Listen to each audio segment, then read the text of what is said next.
lose weight after being stuck in a binge eating cycle for so long? What's a good limit of scrolling on Instagram / watching YouTube, etc.? I'm scared to let go of calorie counting. I eat whole foods 100%, but scared not to count.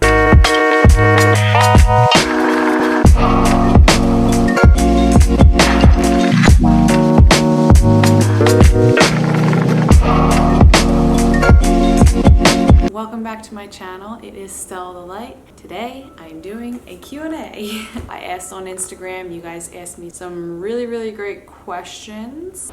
So I just go through and I screenshot, the questions that you guys ask, and I'm going to answer some of them here. These are really great questions. I always say that, but they really are. Mental clarity advice. What's a good limit of scrolling on Instagram / watching YouTube, etc.? So, my belief on this is that if you feel like Instagram or YouTube, you're using it to do anything negative, if you get negative feelings when you are on social media, you should probably take a break, take a step back, reevaluate. I have never really had a huge problem with watching too much YouTube or scrolling too much on Instagram. I've just never felt like overly inclined. I like following a few individuals at a time, and I ebb and flow in and out, but they're usually really wholesome people who I admire for certain reasons, or I follow for certain reasons, certain advice, certain life situations, things like that. And like I said, it ebbs and flows, but I don't mindlessly scroll. I'm not that big on that. But it's very dependent on you. If you can take a step back and say, okay, is my relationship with this wholesome, or is it really deteriorating me day to day? So I would say to, like, if you're using Instagram, and now I work on social media, so I do use it a little bit more than I think the average person, but based off of my phone thing that kind of tells you how much you're on it, I'm on Instagram, or on, I think it's like social apps, about an hour and 45 minutes a day, and I even think like, wow, 2 hours, really? Because I don't have to do too much on Instagram. I do most of my work on my laptop and then transfer it onto social media or YouTube or things like that. So I think personally for me, if I could get it down to like less than an hour, that would be ideal. I think it's a total personal decision, but I do think that it is a growing problem with people, and it can be debilitating. Are you using it in a wholesome way, or are you using it in a very negative, self-destructive sort of way? So I got a question on whether I use eco-friendly and cleaning products for my house, and if so, which ones do I use? So I wanted to quickly go over that with you guys. I keep it super simple, almost overly simple, and I do believe that if you consistently clean things, so wiping up consistently, and you don't let things get really gross, you won't need to use harsh chemicals and products and things like that. General overall use, I have invested in the Branch Basics. So you get this Branch Basics, this is the concentrate that they give you, and then you can put it in this spray bottle, which is the bathroom spray bottle. So there's all different ones, and basically just tells you on here to like fill up what line with what, with how much soap and how much water. So you first fill it up, with water to here, then you use the soap and you fill it up to there, and then you shake it up and you use it. It's really great. It has no scent to it, which is fine with me. You can use this on your floors, you can use this on your bathroom, your kitchen, really anything, but it's a plant and mineral based cleaner, so there's absolutely nothing bad in here, but it does a great job of cleaning. I do use vinegar as well sometimes, so vinegar, baking soda if I need to scrub something out. Just very basic things. And then if you want any scents, I use essential oils. I just drop those in with the spray bottle, or in with my, when I'm scrubbing the floor, I'll drop it in there. Peppermint, this is the Plant Therapy Germ Fighter one, eucalyptus, lemongrass, lavender, grapefruit, just like fresh ones, I guess, like clean smelling ones, but you can really use any that you want. So for cleaning mirrors and stuff like that, I got these a while ago. So this one, you scrub off the dirt, this one shines it. You won't need to use any sort of, glass cleaner or anything like that. So this is a really great investment. I use these to dust and to scrub as well. They're softer, but they work really well for dusting and for general just wiping and cleaning, like with the Branch Basics stuff. And then I have the old sock trick. So if you have old socks, use your hand, dust, best duster ever. You can get in every crook and cranny, and then what you do is you just go like this, and then you can take it outside, shake it out, and then of course clean the sock. Let me go grab one more thing in here. Go grab it real quick. I'll be right back. Whew. So this is what I use. It's just like a bristle brush. If I really need to scrub something, this is what I use right here. In the shower, if you have like hard soap stuff, or on the floor if you got anything going on. Really great, good little scrubber. Sometimes it's hard to get in corners with this one, but it works. So that is the extent of my cleaning products. And then I also wanted to show you a new vacuum that I just got.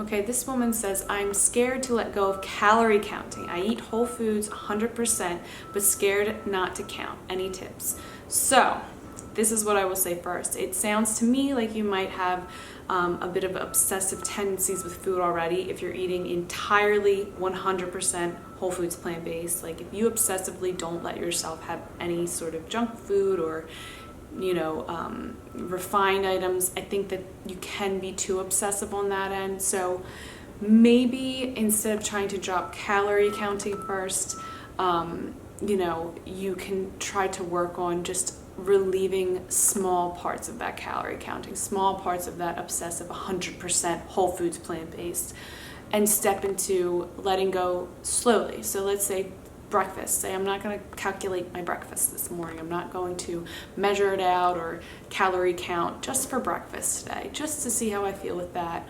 Or I'm gonna, go out to lunch with my friends and not think about calories, or, whatever first tiny baby step that you can do that feels manageable to you. Because I think what happens is that a lot of people think that it's all or nothing. I have to drop it completely or I'm still stuck in my ways. It is not that way at all. I know from experience. I was a binge eater, I was a heavy dieter, and I calculated everything for years and years. And your journey is your journey. You're not gonna heal in one day, 1 week. It's gonna take some time, because it took some time for you to get the way that you were with food and with your emotions and your mental health and your physical health. So it's gonna take some time to heal yourself. So my biggest piece of advice would be to just take it slow.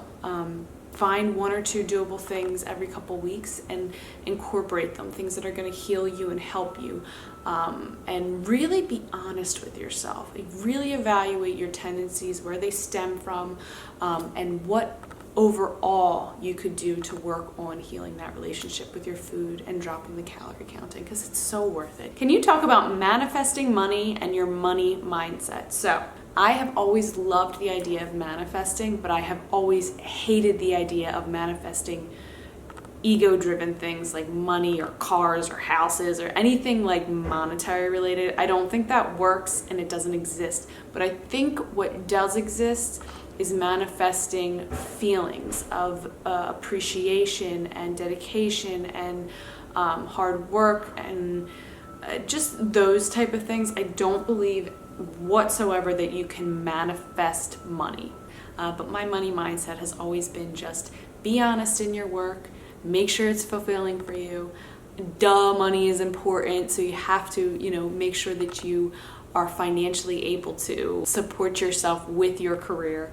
But I don't think that anyone should strive to be a millionaire, but I also don't think anyone should strive to not care about finances. I think I carry a very middle point situation of like reality as well as what vibes with me. I'm a very calm, person in life, so I carry that with my money. I want to feel very calm about it, just fluid, calm, content. I don't need to be up here, but I also don't want to be down here. So I just find that middle point of what works for me. And of course, each person is individual.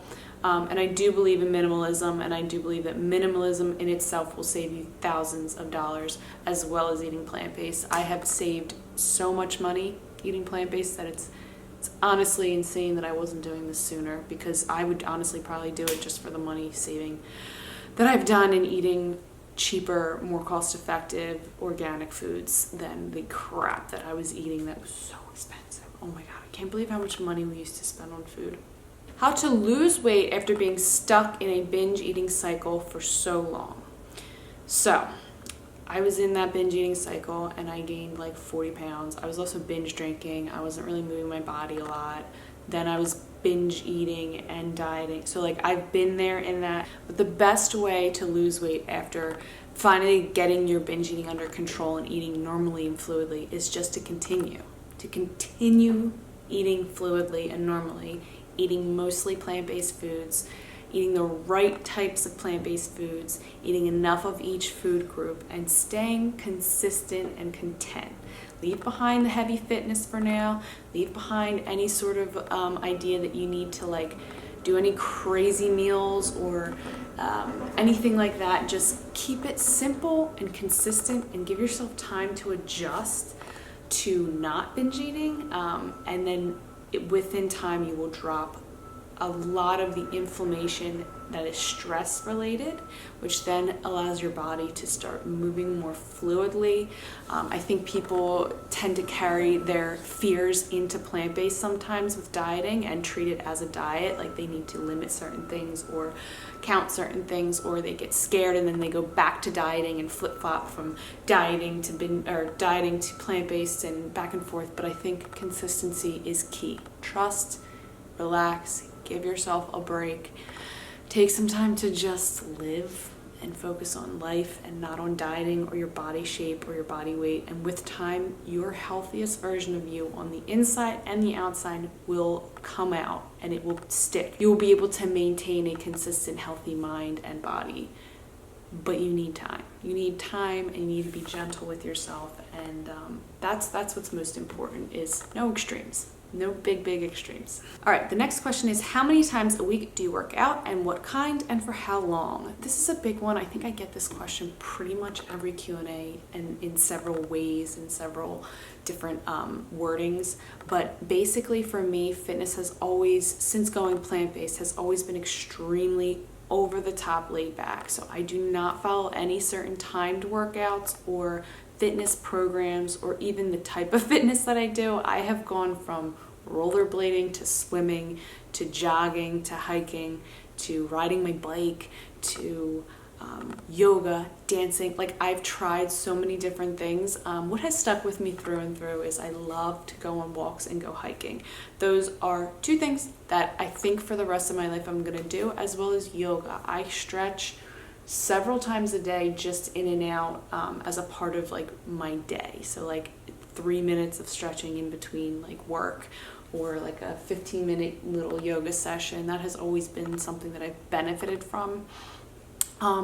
Outside of that, I ebb and flow into, loving getting a good sweat worked up for 30 minutes or so by, taking like a harder walk or a harder hike or a jog. I don't jog for very long, and I don't recommend trying to jog run, jog, whatever.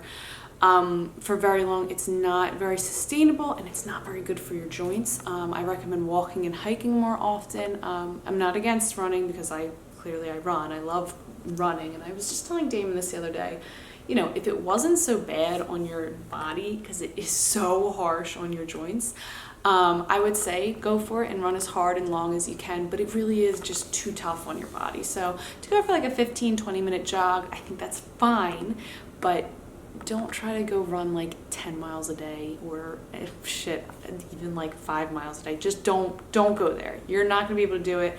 You're not gonna be able to sustain it.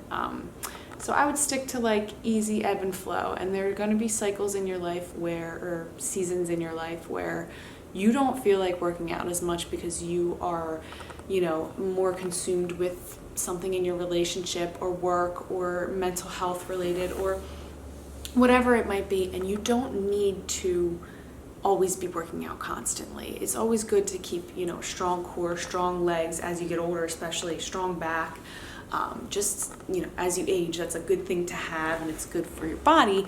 But to, you know, force yourself to do any sort of fitness, especially long term, it's not going to work out for you. It's the same with dieting. It goes hand in hand with that extreme forced dieting, extreme forced fitness. Just go with the flow. You will know when things feel right and you crave movement. And if you're not craving movement, something's off probably with your sleep or not eating enough. So don't try to force workouts on top of being tired or not feeling energized or not craving it. You should have that natural craving for movement, and then you won't even need to think about it. You'll be like, oh, I feel like going for a walk, or I feel like doing this little HIIT workout, or go for a good stretch or a vinyasa flow on YouTube, or whatever it might be. Try new things, have fun with it, and stick to, you know, what works for you, and don't ever feel bad for changing. You can change your fitness routine through every season of your life, and it can be totally different. It can go from 5 minutes of gentle walking every day to, you know, having a craving to do like 10-mile hikes once a week or something like that. I don't know. It can go all over the place. Just, again, never overdo it. There's so many more good ones, but I think I'm gonna end it there. Alright guys, I really hope you love this video. If you did, please give it a thumbs up and subscribe to my channel. And I hope to see you in the next video.